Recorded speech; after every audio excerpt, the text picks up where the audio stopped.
Assalamualaikum warahmatullahi wabarakatuh.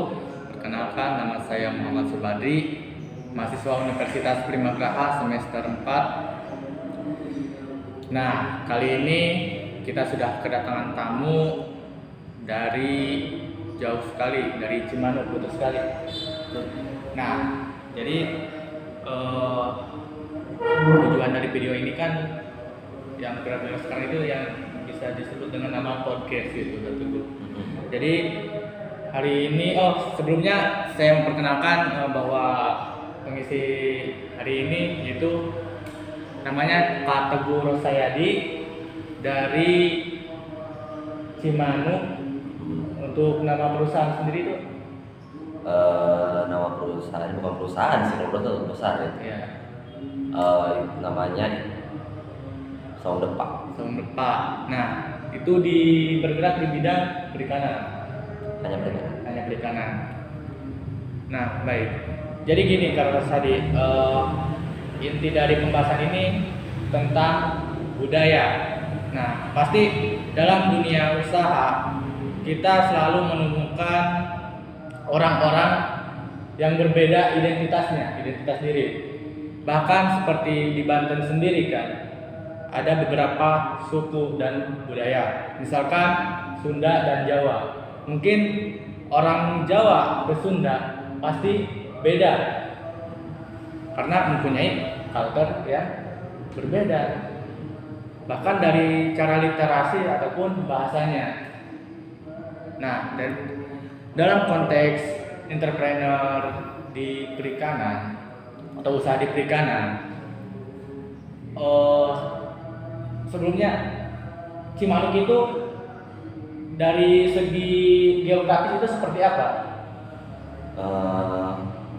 Bismillahirrahmanirrahim. Cimanuk itu dari segi geografis itu saya kurang paham betul intinya. Cimanuk itu banyak sekali lahan yang bisa dimanfaatkan untuk berusaha, terutama di bidang pertanian, perikanan. Ya, betul sekali. Mungkin saya juga pernah ke sana Kak Teguh. Jadi gini. Jadi yang paling terkenal di Cimanuk itu dua. Bahkan satu itu jadi kuliner identitas. Contohnya apem Cimanuk. Apem putih. Ya, apem putih. Nah, yang kedua itu beras Cimanuk. Nah, itu memang sangat terkenal sekali. Iya. Dan kita sudah tahu kan bahwa historis nama Cici itu sering kental dengan daerah-daerah perairan. Nah, jadi sudah tidak diragukan lagi bahwa kebanyakan masyarakat di situ selain bercocok menanam padi dan apem tadi yang sudah mendunia, apem Cimanuk sekarang kan sudah bisa dijual atau dibeli di online, dan di Serang ataupun di Lebak pun ada. Itu dari Cimanuk, saking jadi identitasnya gitu dalam konteks makanan atau buah tangan gitu. Nah, terus dari Kak Teguh sendiri, untuk memulai bisnis perikanan ini awalnya itu seperti apa gitu? Atau melihat bahwa di Cimanuk ini belum semuanya yang menanam ikan itu dengan skala pasar gitu banyak, itu masih sedikit karena di situ mayoritas ke tanaman padi atau berjualan apem tadi gitu yang menjadi identitas. Ya, memang sebenarnya kebanyakan dari masyarakat Cimanuk itu memang yang padi, tapi bukan berarti yang ternak ikan itu sedikit. Banyak juga sama, cuma tidak terlalu mendominasi. Nah, lalu kenapa saya mengambil usaha ikan? Karena seperti yang Kak Ubar bilang tadi, berkaitan dengan budaya, kebiasaan gitu. Kebiasaan di daerah kita kan pasti kan berkaitan dengan kumpul-kumpul itu bakar ikan, Ya betul sekali. Ya, Sering. segala macamnya sering ya. Kak Oba juga sering. Nah, itulah yang menjadi target saya. Jadi kebiasaan masyarakat mengkonsumsi ikan baik itu digoreng maupun dibakar itu menjadi ladang usaha saya. Seperti itu, Kak. Memang berarti dari awal kebiasaan atau budaya menjadi sebuah nilai value gitu, ada nilainya untuk menjalankan usaha tersebut. Ya, betul. Nah, Itu kalau disebutnya apa ya? Kalau peluang usaha ya? iya, usaha. Peluang usaha. Peluang usaha. Nah, jadi pasti Kak Teguh dalam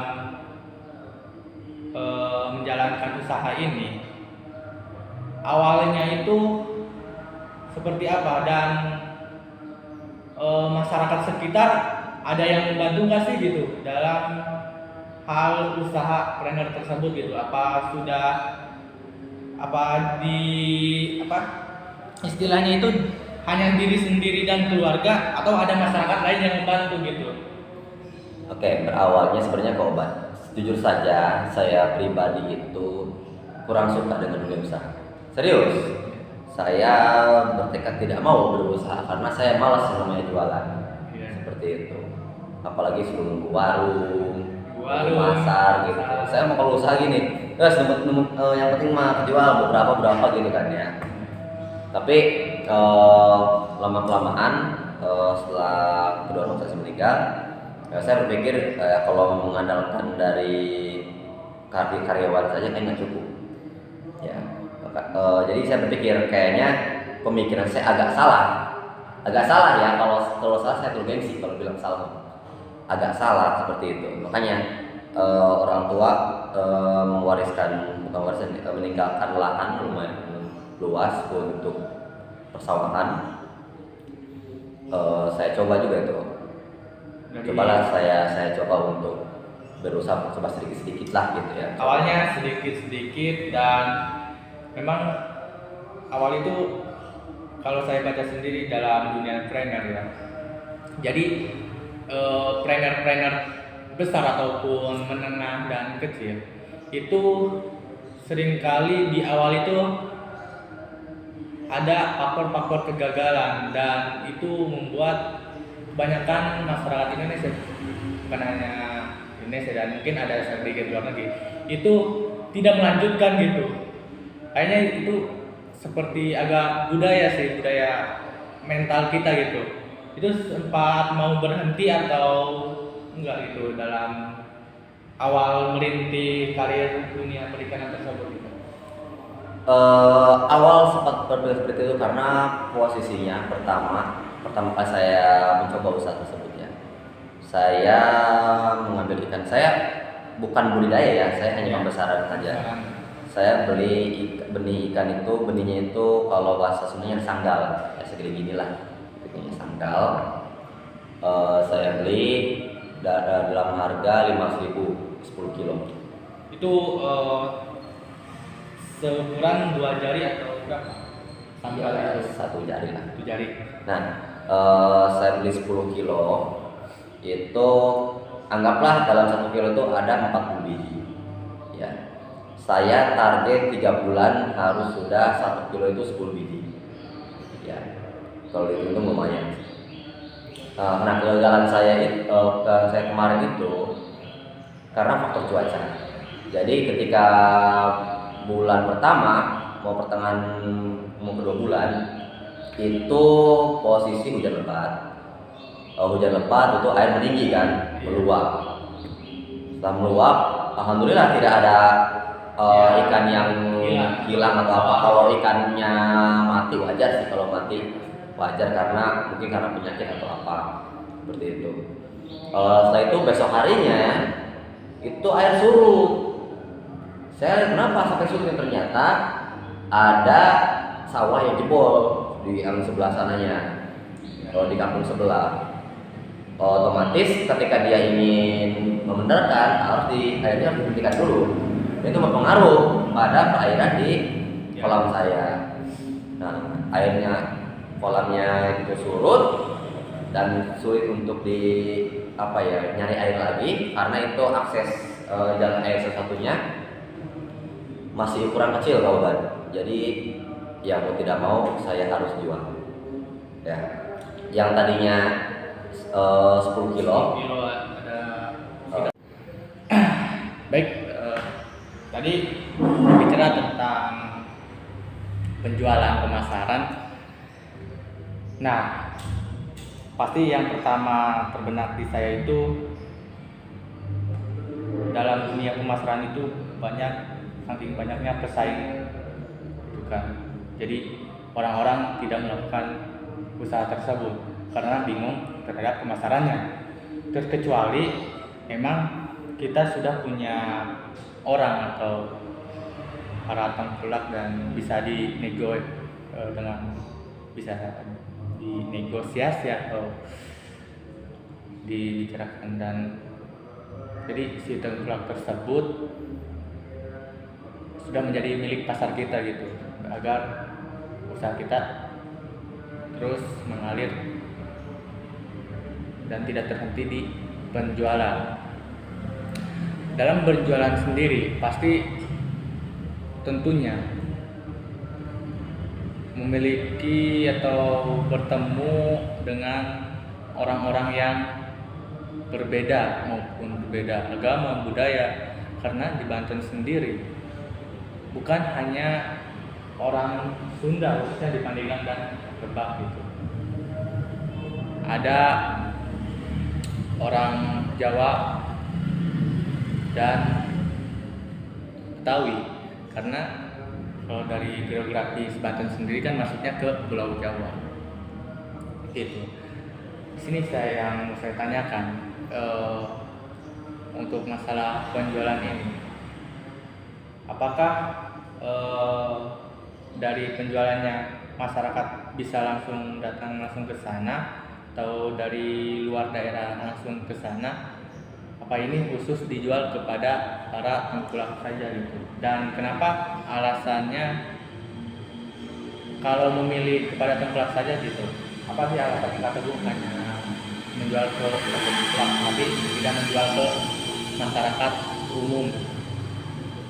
Oke, pertama untuk masalah pesaing ya. Kalau pesaing saya tidak terlalu pusing sama pesaing itu, karena saya masih belajar, saya berjalan padanya dulu aja. Ya, jadi yang namanya belajar ya ikuti apa aja alur yang ada seperti apa. Nah, untuk masalah pemasaran, betul seperti yang Kobat, saya fokus pemasaran untuk para tengkulak. Tapi sebenarnya tidak menutup kemungkinan kalau yang langsung silakan. Tapi sejauh ini jarang, kecuali orang yang sudah dekat, kampung tetangga, teman-teman Instagram. Kalau teman-teman biasanya pengen nambah, ya sekilo itu pengen ditambahin berapa gitu, ya biasa lah gitu. Gitu. Dijual ke tengkulak, lalu bagaimana cara pemasarannya seperti itu? Alhamdulillah yang saya jalani, tiap tengkulak ketika kami menawarkan, atau saya menawarkan, dia selalu siap ke tengkulak. Karena tengkulak pasti uangnya ada, dan pasti jumlahnya besar. Ada, lalu kita jual sebelumnya nih, contoh nih, saya ke tengkulaknya dari Cikoromon, saya tawarkan harga sekian, oke, bulan depan. Jadi kita udah bersiap tuh bulan depan akan diambil, seperti itu. Diambil berapa? Contoh, oke, bulan depan 10 kilo.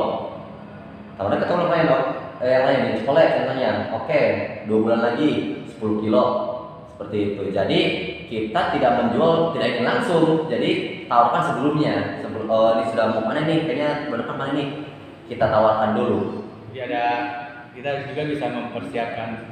Betul, mempersiapkan. Jadi ketika panen kita sudah ada orangnya, sudah ada tengkulaknya yang sudah tinggal ngambil. Seperti itu, Koba. Kalau khusus pembeli luar daerah sendiri, cara kategori menerimanya itu seperti apa? Sistemnya langsung bisa ke sana gitu. Misalkan ada teman kategori dari Serang gitu kan, atau saudaranya yang sudah nikahan, karena kan membutuhkan ikan gitu kan. Pernikahan itu jumlahnya lumayan gitu kan. Itu sistemnya mau diantar atau orang itu langsung ke sana gitu, ke tempat pembudidaya. Ya, karena posisinya saya masih awal Boban. Iya. Dan peralatan saya kan SDA-nya belum terlalu memadai. Kalau tengkulak itu gampang. Jadi ketika kita menawarkan, ya dia datang ke sini dengan alat-alatnya, dengan plastiknya, dengan mobilnya, bahkan dengan oksigennya dia bawa juga seperti itu. Jadi kita hanya menerima yang penting aja, paling ada sedikit pemotongan ya itu untuk ongkir segala macam, ongkir dari dia. Tapi Seperti itu. kalau Untuk masalah teman-teman saya atau siapapun itu yang masalah hajatan, ya pesan sebelumnya atau boleh kita menitipkan. jadi sebelum mulai ya mulai acara gitu, dari seminggu atau 2 minggu sebelum ke acaranya di istilahnya di voting atau dibicarakan dulu gitu kan, biar kita juga bisa membagi gitu kan, antara kan sudah ada jatah untuk tengkulak karena mungkin rutin gitu. Mungkin seperti itu atau Tergantung dari kesepakatannya. Kalau dia ngambil ikannya dari kita, ya seminggu sebelum hari hajatan itu udah bisa. sebelum dari Kecuali dia sih menitipkan. Kalau menitipkan 3 bulan, 4 bulan. Contoh menitipkan seperti ini. Kau mau nikah nih, contohnya nih. Pengen ikan mas, butuh 10 kilo. Dan kau menitipkan ke saya itu berapa kilo? Contohnya menitipkan ikan untuk diurus oleh saya, seperti itu. Nanti hasilnya setelah dipanen berapa kilo, berapa kilo lagi untuk saya. berarti sistemnya seperti itu gitu. Ya kalau menitipkan. Ternyata saya juga baru tahu ternyata bisa menitipkan juga. Bisa. Tapi dalam bentuk bukan penitipan yang sudah besar gitu. Iya, tapi bibit kan. Untuk persiapan bisa menitipkan, kita ngurus gitu. Cuma gitu bagi hasil gimana kasih kesempatan aja. Saya nggak muluk-muluk, nggak matok-matok. Oke, baik. Kalau dalam penjualan ke tengkulak, ada nggak sih tengkulak yang pengen belinya ingin dia untung gitu tapi merugikan pembeli penjual gitu kan, tapi dia ingin membeli akhirnya lebih aja gitu, atau ada nggak sih gitu tengkulak yang jadi sih saya tawarin langsung nawarnya gede, tapi nah kan ke si penjual ke kita sendiri kan sebagai pembudidaya langsung senang gitu. Ada nggak sih kultur tengkulak yang seperti itu atau Nawar ya nawar gitu? ada saja sih, pasti ada saja di tiap bisnis, pasti ada saja seperti itu yang ingin untung sendiri. Pengalaman saya ketika saya menjual ikan nila ya pada tengkulak, saya menjual itu sudah termasuk murah obatnya. Sekitar berapa? 25.000. Biasanya Lumayan. kalau di sana kan dijual kan 35.000 kan. 25.000. 25.000 udah murah. Bagi teman-teman nih yang info saja, kalau yang menonton video ini yang mau beli ikan silakan datang ke namanya tadi Saung Depa di daerah Cimanuk, Kupahandap. Ya, saya menjual 25.000 itu tengkulak. Kalau ke yang lain 30 lah. 30. Bisa dibatik juga ternyata. 30 lah gitu. Karena kan dia juga karena dia juga untuk keuntungan dia sendiri gitu. Tapi itu juga mana dia nawar lagi pada 20.000. Ya tahu, saya kasih pengertian. Mohon izin gitu. Pakai bahasa Kibra lagi. Mohon izin ini Pak punten gitu. Itu 25.000 sudah termasuk murah karena untuk membayar teman saya juga, karyawan saya juga. Jadi kalau sesuatu dibayar itu per kilo, dia dapat 5.000. Gitu.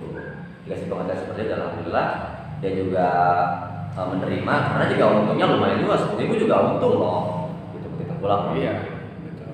Untung gede loh. karena memang daerah Banten sendiri kalau saya lihat konsumsi ikan itu banyak sekali dibandingkan daging, karena ya memang Ya budaya tadi, budaya kita kumpul-kumpul itu kayaknya kalau dengan ikan itu luar biasa gitu nikmatnya gitu. Nikmatnya pakai ain gitu, nikmat gitu ya bakar-bakar. apalagi sama kumpul-kumpul sama pacar yang malam minggu. Kumpul-kumpul sama pacar. Ya entah. Ya itu masalah budaya kawan budaya pembeli itu kan kalau saya pribadi ya itu kayaknya jarang saya mendapat pembeli dari Jawa ataupun dari kultur lain selain Sunda gitu. Ya sama saja gitu cara penanganannya, cara kita berbicaranya, komunikasinya sama saja sih dengan kita penjual ke orang dekat kita maupun ke orang lain gitu. Saya tidak membedakan harga sih. Seperti itu. Nah, berarti ketua ini tidak membedakan maupun tengkoraknya dari luar Pandeglang itu dari Lebak dan apa service atau pelayanan pun tetap sama gitu. Paling nego-nego masalah ongkir doang gitu karena ongkir dari kirim itu dari dia, mobil dari dia, oksigen dari dia gitu ya paling kita potong berapa untuk ongkosnya biar sama-sama enak aja sih. Karena saya mau sendiri gitu. Saya cuma punya kolam dan ikannya doang dan karyawan gitu, belum lengkap, belum punya plastiknya, belum punya oksigennya seperti itu. Pelan-pelan Ya. Nah, mungkin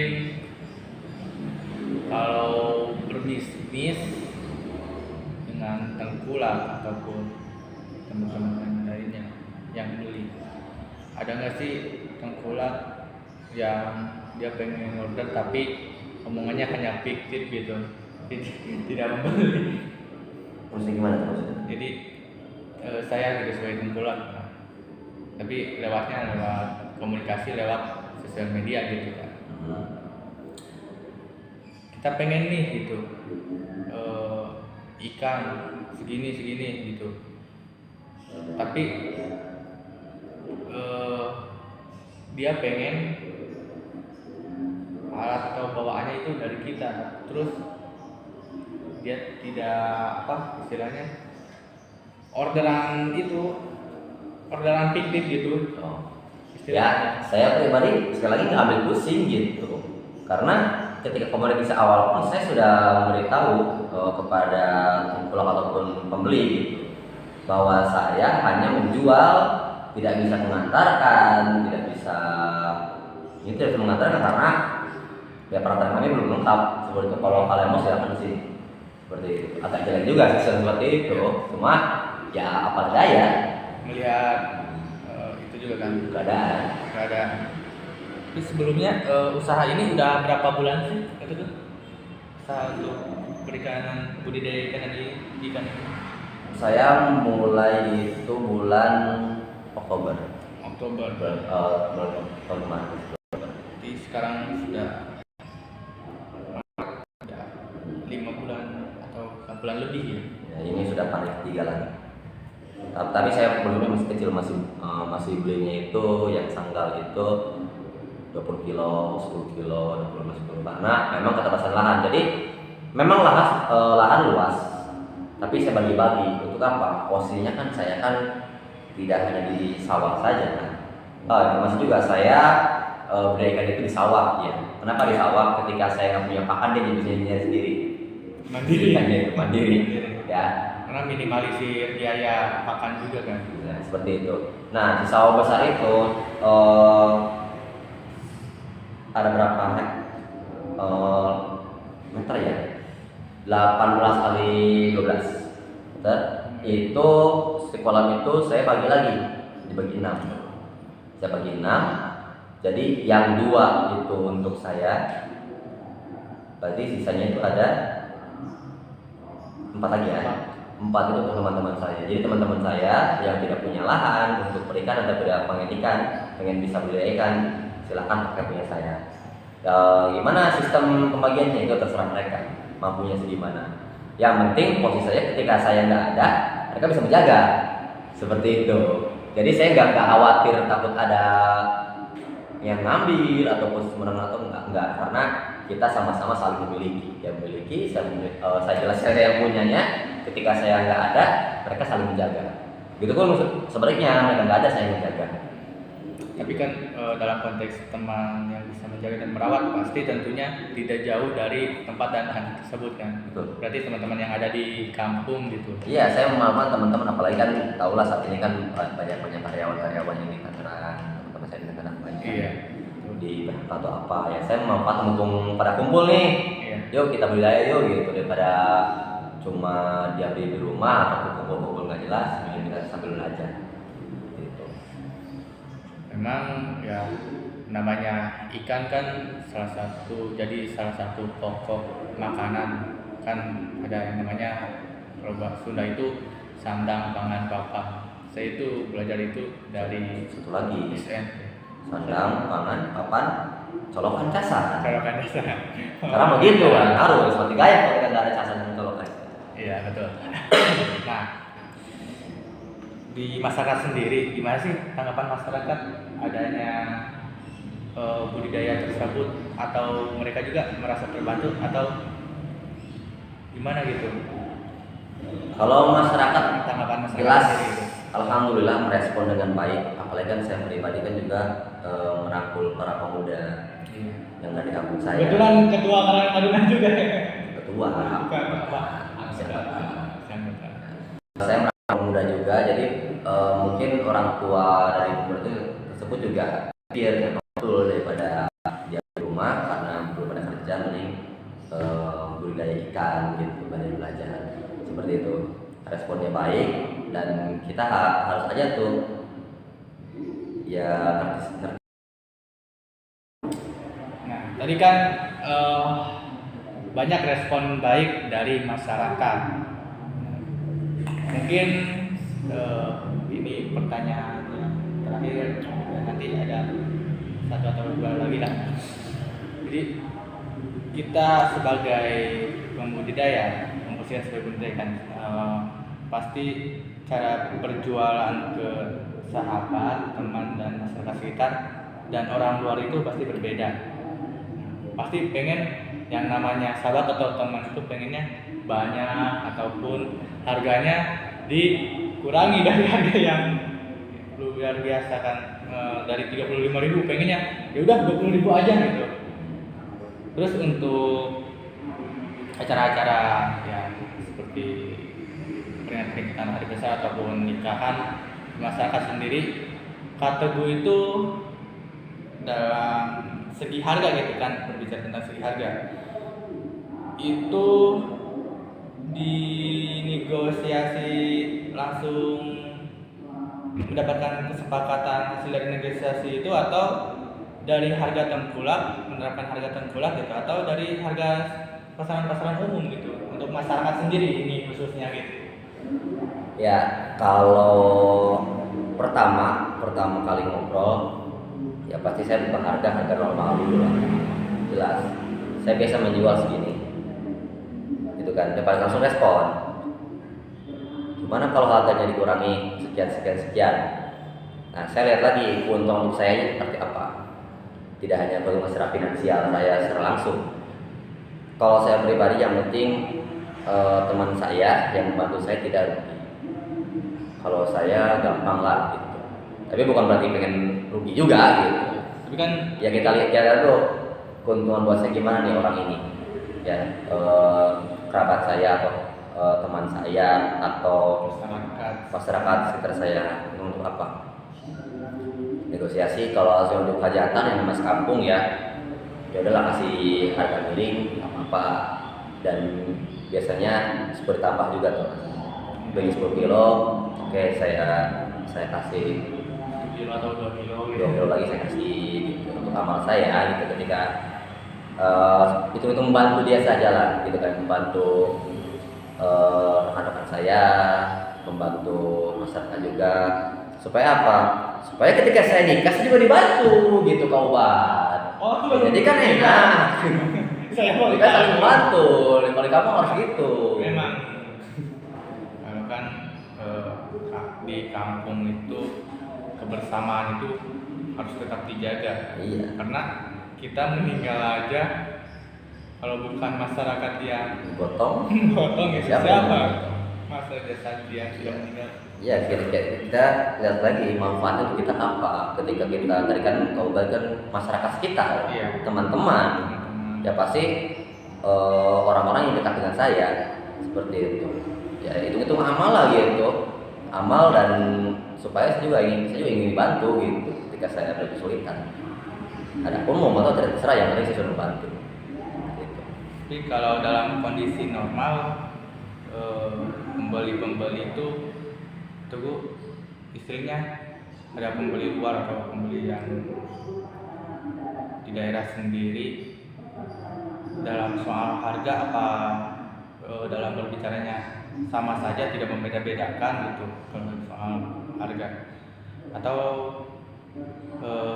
ada sedikit udah ini mah masyarakat saya atau masyarakat lokal saya udah ini gitu kan kalau orang dari luar lokal gitu tidak agak ditinggikan atau gimana itu Tapi yang tadi saya bilang harga awal tetap sama. harga waktu Tetap sama.